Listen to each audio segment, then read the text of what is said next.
Animation और digital media के क्षेत्र में काम कर रहे आर्टिस्ट स्वप्निल टांक की डिजिटल आर्ट से जुड़ी exhibition shapes of life Jawahar कला केंद्र में शुरू हुई। सुकृति आर्ट गैलरी में लाइफ के अलग एहसासों को डिजिटल अंदाज में कैनवास पर दर्शाया है।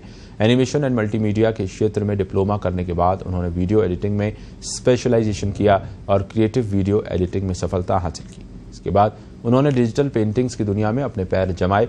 तब से उनका सफर निरंतर जारी है। स्वप्निल जीवन में प्रकृति से बहुत प्रभावित हैं। स्वप्निल टांक ने पत्रिका टीवी से साझा की अपने अनुभव। जिंदगी के अलग अलग एहसासों को दर्शाती हुई एग्जीबिशन जवाहर कला केंद्र में शुरू हो चुकी है। इस एग्जीबिशन में जो चित्र प्रदर्शित किए गए, जो कैनवास पे जो प्रिंट्स प्रदर्शित किए गए, वो प्रदर्शित किए, उसको पूरा मेहनत से बनाया है स्वप्निल टांक ने। स्वप्निल हमारे साथ है, उनसे जानते हैं उनकी इस पूरी एग्जीबिशन की कहानी, उन्हीं की जुबानी। स्वप्निल नमस्कार। मेरी ये जो एग्जीबिशन है इसका टाइटल है शेप ऑफ लाइफ। इसको मैंने कैनवास पे उकेरा है, बट वो प्रिंट के माध्यम से। मैं एक एनिमेटर हूँ, तो उस चीज़ को मैं कहीं हटाना ना चाहता था कि मैं उसको कहीं ना कहीं हमारे साथ जोड़ूं। तो मैं डिजिटल ही वर्क करता हूँ और फोटोशॉप में मैंने इसको क्रिएट किया है, देन कैनवास पे उसको प्रिंट किया है। इसके पीछे बनाने का जो मेरा सोच रही है, मैं एक एक्चुअली थोड़ा नेचर लवर हूँ, फोटोग्राफी भी करता हूँ। तो नेचर लवर होने के साथ साथ उसको मैं चाहता था लाइफ में बैलेंस करना। तो शेप्स को मैंने जो लिया है वो यही लिया है कि शेप्स एक ट्रायंगल्स काफ़ी है मेरे इसमें। वो एक स्ट्रॉन्ग सिंबल होता है, कभी टूटना नहीं है। और लाइफ में भी यही कि आपको कोई भी उतार चढ़ाव हो तो आपको उसमें रहना पड़ेगा स्ट्रॉन्ग तरीके से। स्ट्रॉन्ग रहेंगे तो आसानी से निकल जाएंगे, यदि थोड़ा सा वो डल हुए तो फर्क पड़ता है उस पर। तो कहीं ना कहीं वो चीज़ मैंने उसको लिया है शेप्स के थ्रू। और वाइट और ब्लैक का जो बैलेंस लिया है उसमें ये कि डार्कनेस से ब्राइटनेस की तरफ, मतलब हमेशा पॉजिटिव ही रहे, अपन पॉजिटिव ही सोचें, वो एक सोच रही है इसमें मेरी। और नेचर लवर होने के साथ साथ इसीलिए इसमें बर्ड्स और जितने भी बादल है, ये चीज़ें रखी हैं जो नेचर को ट्री है, ये चीज़ रही है उसमें। तो स्वप्निल हमेशा पॉजिटिव रहता है? कभी ऐसा होता है कि रियल लाइफ में ऐसा नहीं है कि हमेशा आप पॉजिटिव रह सकते हैं, कभी कभी डाउन होते हैं। और आपकी अंदर की सोल जब डाउन होती है तो आपका बैकअप होता है, मॉम डैड होते हैं, दोस्त होते हैं। मेरी केस में मॉम डैड और मेरी वाइफ है, तो ये मेरे को सपोर्ट करते हैं। और उसी तरीके से काम को लेके भी मेरा ये रहता है कि काम में भी अप डाउन चलता रहता है। तो इसलिए सोचते हैं कि हमेशा जितना हो सके फ्री रहें, माइंड से फ्री रहें, आज़ाद रहें, उड़े और पॉजिटिव रहें। क्योंकि लाइफ में अप डाउन तो चलेगा, और वो जब जीना है तो फिर अच्छे से जिए, तो वो बेटर सोच। यहाँ पर आपने टोटल कितने कैनवास? 25 कैनवास यहाँ है मेरे, और सब में प्रिंट ही है। कलर्स मैंने mostly black and white he use लिया है। 1 या 2 में कुछ कलर्स आपको दिख सकते हैं, बाकी ब्लैक एंड व्हाइट ही मेरा उसमें सब्जेक्ट रहता है। इसमें जवाहर कला केंद्र में आपकी पहली सोलो एग्जीबिशन है? जी, ये जवाहर कला केंद्र में मेरी पहली सोलो एग्जीबिशन है।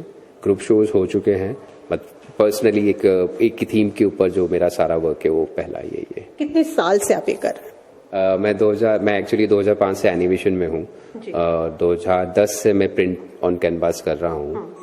तो अब थोड़ा लगा कि हाँ, मैं थोड़ा हूँ कि मैं प्रिंट कर सकता हूँ, मैं अब उसको ला सकता हूँ लोगों के सामने, तो अब मैं उसको लेके आया। तो सबने इतना टाइम क्यों लगा दिया सोलो एग्जीबिशन आपने करने में? ये तो इतनी खूबसूरत यहाँ दिखाई दे रही है, हमें पूरी लाइफ दिखाई दे रही है इसके अंदर। समय इसलिए लगा क्योंकि थोड़ा प्रिंट्स ऑन कैनवास के लिए थोड़ा सा टाइम, फिर उस सोच को डेवलप करने में थोड़ा सा टाइम लगा कि नहीं, और एक अंदर से लगता है नहीं हाँ अब मैं तैयार हूँ। तो मुझे लगा कि हाँ मैं उस थोड़ा इतना तैयार हूँ कि मैं अब लोगों के सामने खुल के आ सकूँ।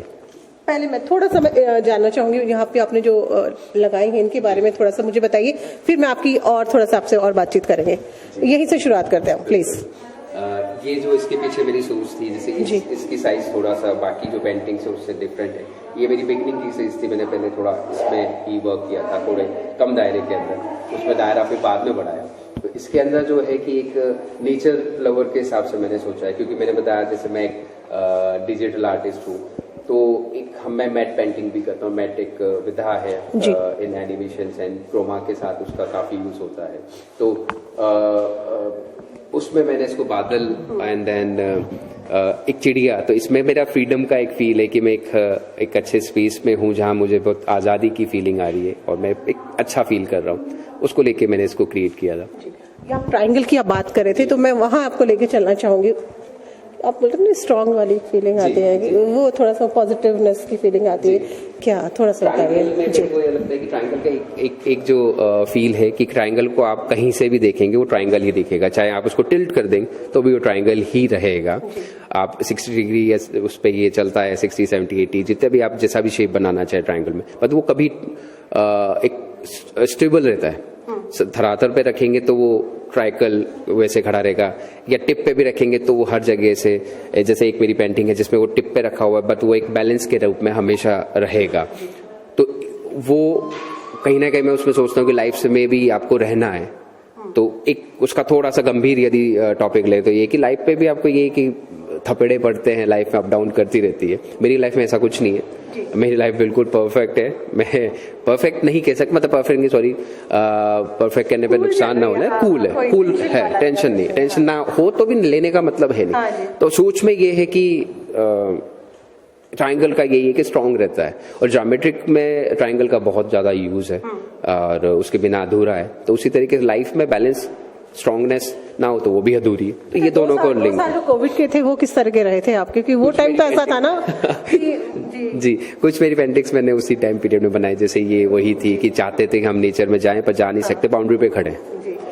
तो उस टाइम यही था कि काम करते रहे, जो है वो टाइम निकल जाएगा, निकलना और निकला है टाइम वो, तो वही सोच के साथ काम भी उसी तरीके से किया हमने। थोड़ा सा और बताइए अपनी एजुकेशन वगैरह आपने किस तरह से, कहाँ से हुई है, क्या पढ़ाई आपने की, उसके बारे में बताओ। मैं कोटा का हूँ प्रॉपर, मेरी बैचलर्स कोटा से हुई है, कोटा गवर्नमेंट कॉलेज से। और एनिमेशन की पढ़ाई मैंने 2005 से शुरू करी थी, दिल्ली में था साल भर वहाँ, और देन उसके बाद मैं जयपुर आ गया, यहाँ मैंने एनिमेशन की पढ़ाई स्टार्ट करी। 2007-06 से मैं जयपुर में हूँ और वहीं यहीं पढ़ाई हुई। फिर मास्टर्स भी मेरी यहीं मैंने जयपुर से किया, गवर्नमेंट कॉलेज से। मास्टर्स मेरा हिस्ट्री में है और पढ़ाई मेरी जो सारा डिप्लोमा और वो है सब एनिमेशन में है। और मैं बेसिकली वीडियो एडिटर हूँ, मतलब मेरी मास्टरी जो है वो उसमें है। साइड ही साइड में फोटोग्राफी वगैरह भी करता हूँ, क्योंकि एनिमेशन में है तो हमें सिखाया भी जाता है कि आप बहुत सारी चीज़ें करें, फिर आपको जो चूज़ है आप उसको पिक कर सकते हैं एंड देन आप उसमें आगे बढ़ सकते हैं। तो एजुकेशन का मेरा ये रहा है कि मैं इजी 2 जगह से मेरी कंप्लीट एजुकेशन हुई है। अपना स्टूडियो भी रन कर रहे हैं आप? जी, मेरा एक स्टूडियो है, हमारा एक स्टूडियो में मेरी वाइफ दोनों रन करते हैं, अभिटून्स क्रिएशंस उसका नाम है। वहाँ पे हम एनिमेशन का ही सारा काम लेते हैं, बच्चों को सिखाते भी हैं, ग्राफिक्स वगैरह और एनिमेशंस वगैरह, वीडियो एडिटिंग वगैरह। और वहाँ एक हमारी छोटी सी आर्ट गैलरी भी है और साउंड का एक छोटा सा सेटअप भी है ताकि हम कुछ रिकॉर्ड कर सके। इसलिए उसको स्टूडियो, अभिटून्स क्रिएशंस स्टूडियो हमने सेटअप दिया उसका। और आगे के फ्यूचर प्लान्स क्या है और क्या ड्रीम क्या, क्योंकि हर इंसान का एक ड्रीम जरूर होता है, आपका ड्रीम क्या है? हमारा जो बेसिकली ड्रीम है, मतलब मैं मेरा ना लेके मैं और मेरी वाइफ का लेता हूँ। हम जो हमारा वर्क है एनिमेशन का, तो एनिमेशन स्टूडियो में हमने सेटअप जयपुर में किया है। कई बार हमको कहते हैं कि आप काम के लिए बाहर जा सकते हैं, आपकी अर्निंग वहाँ पे अच्छी होगी, बट हम जब घर से दूर आए, हम हमारे मॉम डैड से दूर आए, तो हमें जितनी होती है कि हम मम्मी पापा से दूर है, उनको भी उतनी ही नीड होती है। और हम जितना दूर रहेंगे, कभी इमरजेंसी हुई तो हम उनके पास जितना जल्दी हो सके पहुंच सके। मैं चाहूँ तो बैंगलोर, बॉम्बे कहीं भी सेटअप हो सकता हूँ और अच्छा अर्न कर सकता हूँ। मैं उतना ही अर्न यहाँ कर रहा हूँ और उसमें मेरे को बेटर फील होता है कि मैं ईजी हूँ। तो भाई यही सोच के साथ हमने सेटअप शुरू किया है कि जो एनिमेशन में यहाँ पढ़ रहे हैं वो बाहर ना जाएं। तो हम 2013 में स्टेबल हुए हैं, कुछ बच्चे हमसे जुड़े हुए हैं, 2013 से हम रजिस्टर्ड हैं, तो कुछ बच्चे हमसे जुड़े हुए हैं, कुछ काम करते हैं हमारे साथ, तो हमें वो बेटर फील होता है कि एक नहीं लगता कि अगर आप जयपुर के कहीं बाहर जाते, किसी और बड़ी सिटी में जाते तो स्कोप ज्यादा होता आप लोगों के लिए? डेफिनेटली स्कोप ज्यादा है, बिल्कुल है। बट मैंने रीजन ये बताया कि मैं घर से दूर जा रहा रहना, मेरा पर्सनली ये है कि मैं जाना पसंद नहीं करता। फैमिली कम फर्स्ट है मेरे लिए हमेशा, वर्क के बाद, फैमिली के बाद वर्क कम फर्स्ट।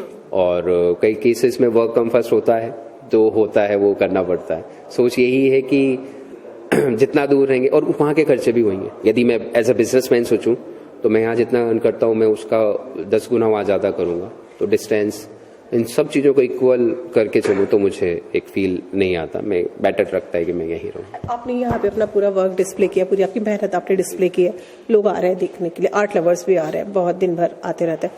बायर्स की क्या हालत है? आपको लगता है कि जयपुर में उतना स्कोप है?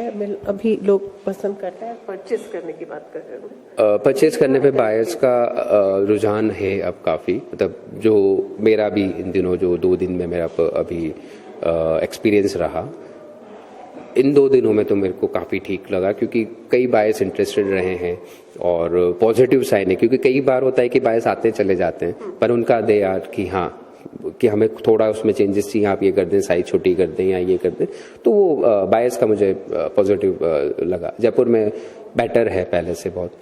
यहाँ आपने पूरी सीरीज बनाई है, तो क्या आप सीरीज में इसी तरह से काम करना पसंद करते हैं? आगे का कुछ और है आपकी कोई और प्लानिंग, इसी तरह कोई और सीरीज बनाने का कुछ उसके बारे में? मोस्टली मैं ट्रायंगल्स और इन्हीं में चलूंगा। थोड़ा बहुत अपडेशंस मुझे कुछ गाइडेंस मिला है, उसको देख के मैं ट्राई करता हूँ, बट मोस्टली मेरा जो सोच है वो इसी को लेके है कि ब्लैक एंड वाइट बैलेंस को लेके, क्योंकि लाइफ में एक स्पेस थोड़ा मेरी भी नेचर ऐसी है कि मैं उसको जो भी करूँ प्रॉपर करूँ, अदरवाइज नहीं। तो मैं थोड़ा सा हूँ इस तरीके से, तो कहीं ना कहीं वो काम में मुझे लगता है कि प्रॉपर हो, सफाई रहे या प्रॉपर तरीके से रहे, तो काम में इसी स्टाइल में कंटिन्यू करना आगे पसंद करूंगा।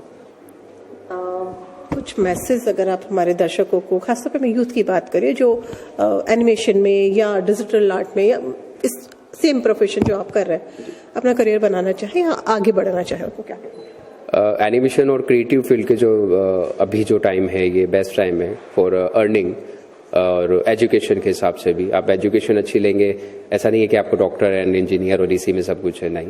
आप क्रिएटिव हैं, क्रिएटिव पर्सन हैं, तो आप सोच में बहुत अच्छे हैं कहीं ना कहीं आप अपने, और यदि उसी साथ आप अपने घर से और धरती से जुड़े हुए हैं, अपने धरा से, तो आप इंसान बहुत अच्छे इनबिल्ड हो सकते हैं। और इन फ्यूचर एनिमेशन में फ्यूचर काफ़ी ब्राइट है। जैसे मैं नहीं चाहता मैं बाहर जाना, मैं चाहूँ तो कभी भी जा सकता हूँ, बट ये है कि मैं वो सेटअप यहाँ करना चाहता हूँ ताकि किसी को बाहर जाने की नीड नहीं हो। कई कंडीशंस ऐसी होती हैं, और एनिमेशन में काफ़ी अच्छा स्कोप है, काफ़ी अच्छे बच्चे काम कर रहे हैं, कुछ हमारे नोन हैं जो अभी अच्छे मूवीज़ एडिट कर रहे हैं, तो अच्छा लगता है। काफ़ी स्कोप है एनिमेशन और इसमें। फील्ड चाहे कोई भी हो, लेकिन आगे बढ़ने में, एक मुकाम हासिल करने में सालों लग जाते हैं। बट देखने में है कि आज के जो बच्चे हैं, जो यूथ है, बहुत जल्दी शॉर्टकट भी है, या कहते हैं बहुत जल्दी से सक्सेस मिल जाए, उनको क्या कहेंगे? सक्सेस शॉर्टकट में जब हम छोटे थे हम भी सोचते थे कि, अभी भी छोटे ही हैं, इतने बड़े नहीं हुए, बट हाँ जब हम थोड़े और छोटे थे, जो स्कूल किड्स या कॉलेज किड्स थे, तो तब हम भी सोचते थे कि नहीं यार शॉर्टकट से कुछ हो जाए, बट एक्चुअली शॉर्टकट वास्तव में कुछ नहीं होता। यदि वो होगा तो आपको कहीं ना कहीं वो बहुत पुल करेगा या सडन आपको डाउन कर देगा। धीरे धीरे सीख के आगे बढ़ेंगे या सीखते हुए बढ़ेंगे तो बहुत स्ट्रांग रहेंगे और हमेशा रहेंगे। Thank you so much. बहुत बहुत शुभकामनाएं पत्रिका परिवार की तरफ से, पत्रिका की पूरी टीम और हमारे जो दर्शक है उन सब की तरफ से आपको बहुत बहुत थैंक यू सो मच। इसी तरह से एग्जीबिशंस लगाते रहिए, हमें बुलाते रहिए। Thank you so much. तो ये थे हमारे साथ स्वप्निल, जिन्होंने साफ तौर पे कहा है कि अगर आगे बढ़ना चाहते हैं, अपना मुकाम हासिल करना चाहते हैं, तो सफलता के लिए कोई शॉर्टकट नहीं है, मेहनत करते रहिए, आगे बढ़ते रहिए। पत्रिका टीवी के लिए कैमरा पर्सन संजय शर्मा के साथ राखी हजेला।